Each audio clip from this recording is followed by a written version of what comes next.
Hello. So, today I am going to talk about the Fool. Uh, he's card 0 of the Major Arcana.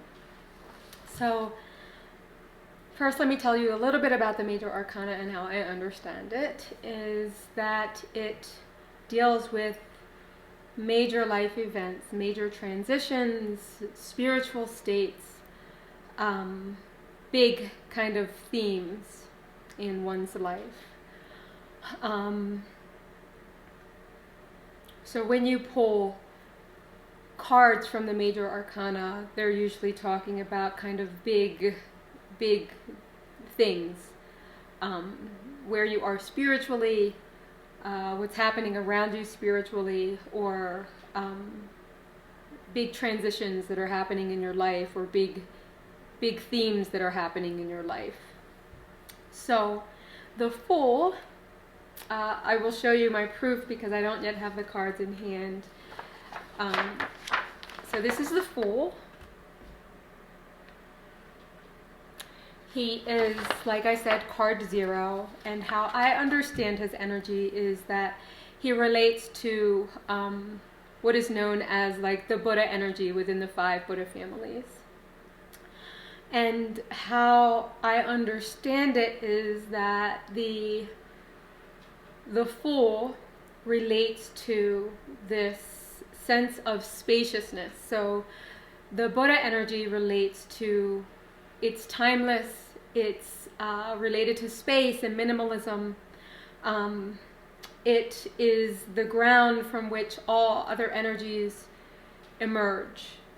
So it's very accommodating, and it holds all the other energies. The Fool, he is kind of carefree. He is timeless. He's kind of going out on a journey, kind of like this fresh start. And he isn't worried about, he's not looking down at his watch. As you notice in the picture, he's kind of looking up at the clouds, and he's kind of just, kind of moseying along on his little journey.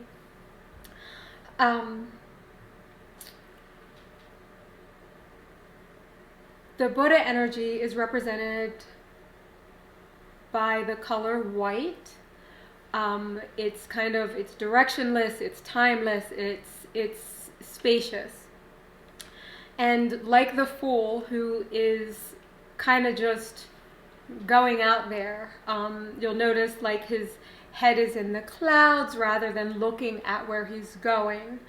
And one of the things that kind of goes throughout many of the different decks that you'll notice is that the Fool is often at the edge of a cliff, or possibly going to walk off the cliff, and there's always this question of whether he's going to fall off the cliff or whether he will come to awareness enough to realize that he's about to walk off the edge. One of the things about the Fool is in his wisdom state, he's working with impulse. He's working with his own intuition and moving from that place, kind of just either wandering around or taking this journey into possibilities. He is often playful, not so serious and concerned with details of things, but more just kind of going out into the world, into the space, into just being. In its neurotic state, the Fool is dealing with foolishness, like it's kind of foolish to be walking, toward a cliff with looking up at the sky. And so there's like this kind of element of like thoughtlessness associated with him in his reversed state. Careless rather than carefree, foolish rather than free, when he's constricted, it's sometimes kind of claustrophobic, sometimes kind of stuck. Rather than seeing the space, all you can see is like what's right ahead of you. And so that's kind of like almost like the animal kind of, you've got the blinders on and you can't see very far ahead. And it's like often that energy becomes claustrophobic in its neurosis. So, yeah, he's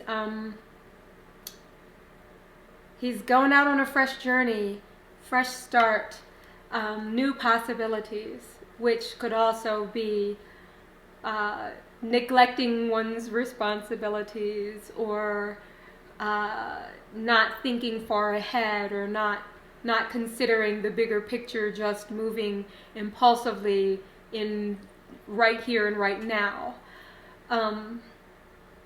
Often the tarot talks about the tarot being the fool's journey, and so sometimes it's thought about as like the fool is kind of like the protagonist going through this journey, and each card is its different encounter, either with a different being or a different energy or a different like psychological state or spiritual state. And so when I think about him, sometimes I think about it as like, okay, this is, I guess I'm the fool and this is my fool, my journey.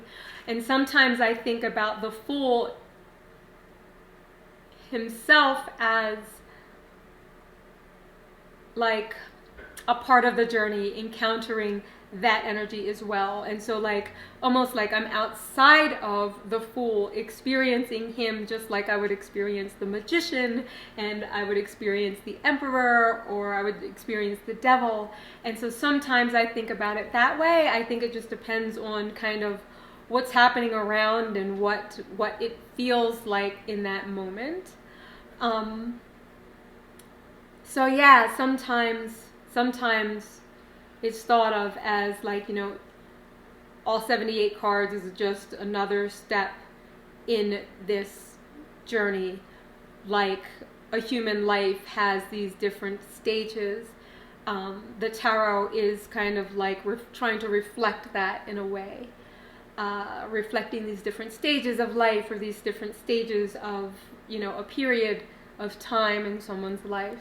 And the different encounters that we have, like whether they be like very physical and natural, or whether they're spiritual, whether it's like we are encountering a particular energy within ourselves, or whether it's like someone outside of ourselves that we're encountering this energy, and how do we deal with that? How do we navigate that?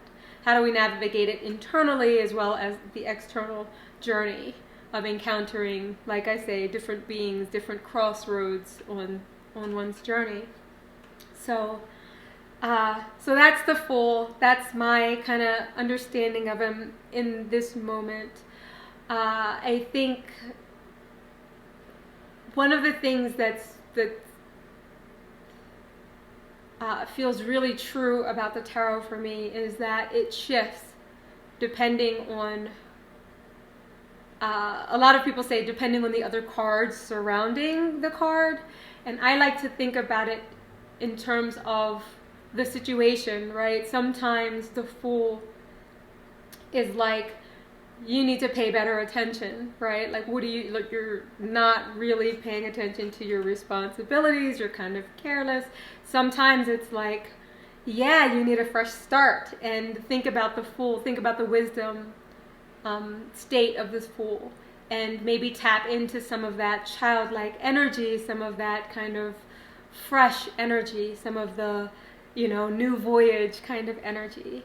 And in my experience, it really depends on both the reader, the querent, on the reader and the querent, as well as like what else is kind of going on, like what does the Fool need to tell me today? And I would say that that's true for all of the cards. And And I think that depending on how you relate to that energy, the card's going to speak to you in a different way. So yeah, the Fool, his journey, his freshness, his kind of aliveness is how I'm thinking about him today. I'm going to go for now, but thanks for joining, and I look forward to seeing how he develops both in my exploration of the tarot, this journey of the tarot, as well as the journey of others as they work with him and the other cards and explore the energies that it brings out. So thanks again, and I will talk to you soon.